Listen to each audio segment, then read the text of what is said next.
Assalamualaikum warahmatullahi wabarakatuh. Perkenalkan, nama saya Lulu Humaida dari kelas TL 3A.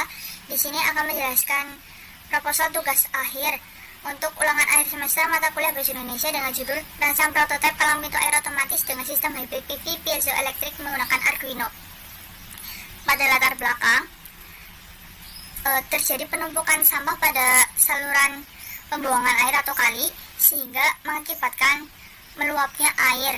Kemudian palang pintu yang tidak dibuka mengakibatkan peluapan air itu juga terjadi, sehingga saya berinisiatif membuat prototipe ini agar dapat diterapkan di lingkungan rumah saya. Kemudian pada tujuan dan manfaat, tujuannya itu antara lain merancang alat dan pembacaan keadaan sampah yang ada di kali. Terus yang kedua, merancang alat untuk bisa mengatur buka tutup palang pintu air. Dan yang ketiga, dengan penggunaan pemancar dan penerima sinyal ini diharapkan apabila terjadi perubahan ketinggian air sungai yang terdeteksi oleh sensor dapat diketahui dengan cepat di pusat kendali sistem. Kemudian manfaat yang diharapkan dapat mencegah terjadinya bencana banjir dari meluapnya air dari penumpukan sampah dan intensitas hujan pada pintu air di kali atau saluran pembuangan air dengan memonitori sampah dan ketinggian air serta mengontrol ketinggian air pada palang pintu air. Kemudian rumusan masalah ada 4, antara lain bagaimana merancang sistem untuk pembacaan keadaan sampah pada kali. Yang kedua, bagaimana merancang sistem mengontrol palang pintu air pada kali. Yang ketiga, bagaimana cara membuat rancang bangun sistem hybrid PV dan piezoelektrik sebagai energi masukan. Dan yang terakhir, bagaimana membuat hubungan komunikasi antar pemancar dan penerima sinyal yang dihubungkan ke Arduino. Batasan masalah di sini, yang pertama ada percobaan sistem pembacaan sampah akan dilakukan pada sebuah bak atau akuarium. Pembacaan level ketinggian air juga dilakukan pada sebuah bak dan akuarium. Dan yang terakhir, cuaca yang tidak menentu, mungkin pada saat itu terjadi hujan.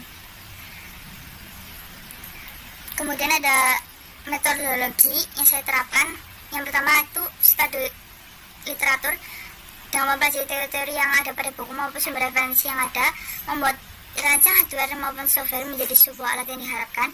Kemudian pengolahan data dari hasil percobaan dan pengamatan terhadap alat yang dibuat. Setelah itu menganalisis hasil percobaan dan pengamatan terhadap alat sehingga dapat berfungsi dengan baik dan melakukan perbaikan jika saat alat tersebut tidak sesuai yang diharapkan. Dan yang terakhir, menyusun karya tulis hasil studi literatur dan hasil analisis data percobaan menjadi sebuah laporan. Kemudian sistematika penulisan. Di sini ada 5, yaitu bab 1, pendahuluan yang mana membahas tentang latar belakang, tujuan dan manfaat, rumusan masalah, batasan masalah, metodologi dan sistematika penulisan.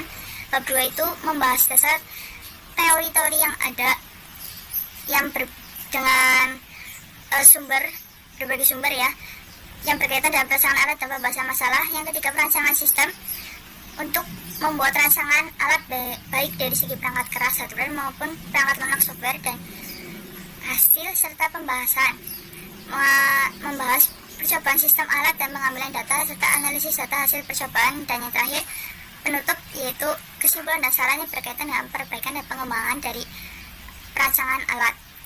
Mungkin sekian yang dapat saya sampaikan, kurang lebihnya mohon maaf. Wassalamualaikum warahmatullahi wabarakatuh.